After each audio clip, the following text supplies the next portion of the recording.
apprenants, chers élèves, on passe au petit 2.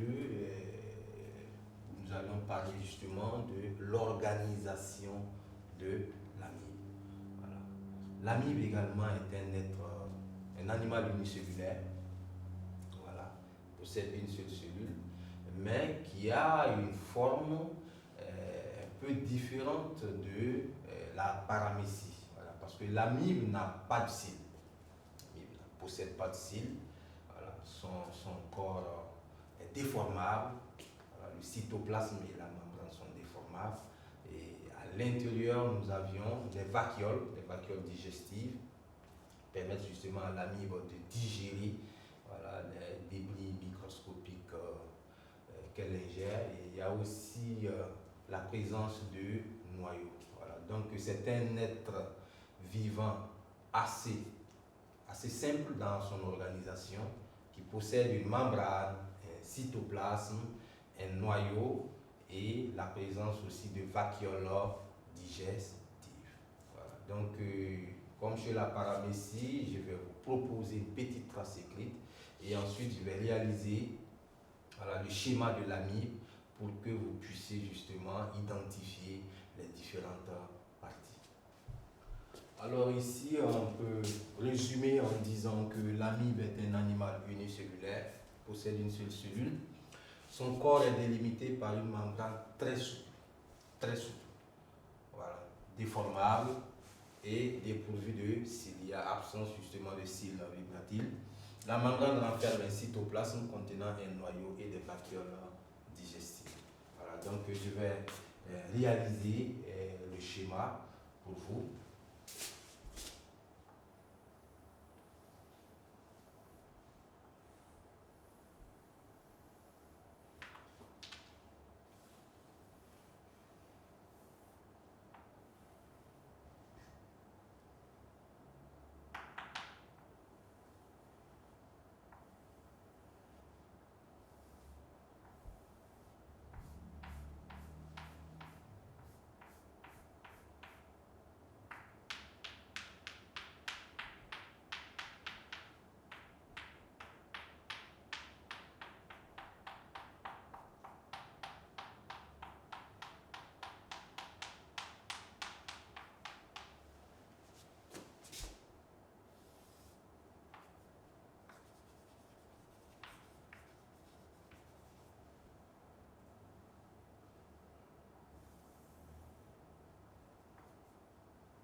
Bien.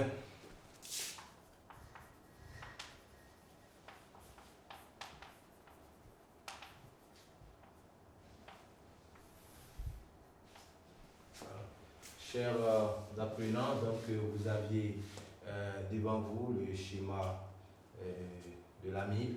Voilà, il faut dire que l'amibe n'a pas de forme exacte. Hein. L'amibe, vous rencontrez une amibe qui a une forme ovale, voilà, et des formes polyédriques, etc. Ça dépend de l'environnement et de l'activité que l'amibe justement est en train de mener. Donc tout compte fait, ce qu'il faut retenir, c'est que l'amibe possède une membrane souple, hein, qui se déforme, un cytoplasme. Voilà, le cytoplasme, c'est ce milieu liquide là dans lequel baignent les autres éléments tels que le noyau, les vacuoles digestives. Les vacuoles digestives qui sont ces éléments là qui permettent justement à l'amibe de digérer ces aliments. Voilà. L'amibe n'a pas de bouche, l'amibe n'a pas de cils vibratiles. Voilà, ça c'est des éléments justement qui vous permettront de faire la différence entre l'amibe et la paramécie. Chers apprenants, chers élèves, nous allions passer au petit 3. Hein, et à ce niveau-là, nous allons parler du milieu de vie de ces êtres vivants. Il faut dire que ces deux animaux côtoient les mêmes milieux de vie. on les retrouve pratiquement au même endroit.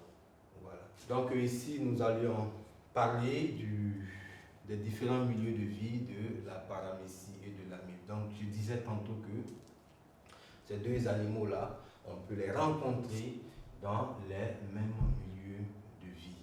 Voilà, il faut dire que ce sont des êtres vivants qui vivent dans des endroits où il y a de l'eau, des milieux liquides, voilà, ou pratiquement dans l'eau. Voilà. Donc nous avons la mer. Dans la mer, on peut rencontrer la paramécie, on peut rencontrer l'amibe. Voilà. Tu sais que dans notre pays, au Burkina, il n'y a pas de mer. Voilà, ce sont ces grandes étendues d'eau-là, voilà, qu'on retrouve de toute façon. Nous côtoyons justement des pays qui ont la mer. Voilà, donc, sachez que ce sont des grandes étendues d'eau salée, voilà, où on peut retrouver ces animaux. On peut les retrouver également dans les eaux douces. Voilà, les eaux douces, on en a. Voilà, les eaux douces, nous avons des fleuves, des rivières, des lacs, des étangs, voilà, où l'on peut rencontrer justement ces animaux. Au-delà de ça, il y a même, dans nos jarres, vous savez qu'on rafraîchit l'eau dans les canaries, dans les jarres. Vous pouvez faire la remarque, quand l'eau est en train de finir dans le canari, regardez au fond du canari, ou du moins ça racler ce qui se trouve au fond. Mettez dans une assiette et observez. Voilà. Dès lors qu'il y a des débris, c'est-à-dire qu'il y a du repas, c'est-à-dire des restes d'aliments au fond de la jarre, vous avez de fortes chances de retrouver soit des paramécies, soit de l'amibe. Et si vous observez, vous allez voir des êtres vivants qui se déplacent avec une certaine rapidité. Oui, ce sont ces êtres vivants. Voilà. Donc dans les jarres d'eau, on peut rencontrer aussi ces animaux. Voilà. Au-delà de ça, il y a aussi dans les infusions de foin. Les infusions de foin, les restes des déchets d'animaux, lorsqu'on délaye, on dépose dans un endroit quelques heures ou quelques jours après, vous allez constater que c'est des milieux nutritifs, c'est des milieux qui permettent une reproduction de la paramécie et de l'amibe. Donc du coup, observez au microscope, vous allez constater qu'il y a des milliers et des milliers de paramécies et d'amibes qui y vivent. Voilà. Donc on va résumer cela dans un tableau et je pense que ça va faciliter l'apprentissage.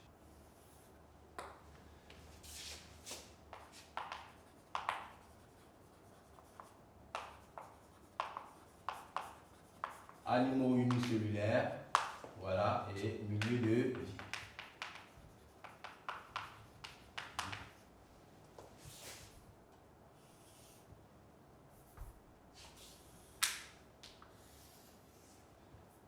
Bien, nous avons la paramécie et là nous avons l'amibe. Comme je le disais, on rencontre ces deux animaux dans pratiquement les mêmes milieux de vie.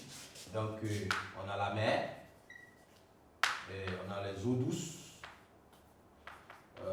Les eaux douces, deux points, nous avons les rivières, voilà, les lacs, les étangs, bon, les flaques d'eau. Voilà. Maintenant tellement, on peut même ajouter au fond de la jarre. Aussi, nous avons les infusions. Infusions de foin qui constituent justement des endroits propices au développement de ces animaux. Voilà. Chers apprenants, chers élèves, comme milieu de vie, voilà, vous pouvez retenir justement ce tableau. Voilà. La mer, les eaux douces, les infusions de foin. Bien, nous voici au terme de cette première partie, le grand 1 de ce chapitre, parce que ce chapitre, je rappelle qu'il est divisé en deux parties. Voilà, un grand 1 qui va concerner l'organisation de la paramécie et l'amibe, et un grand 2 qui va concerner justement la classification et la définition de l'expression proto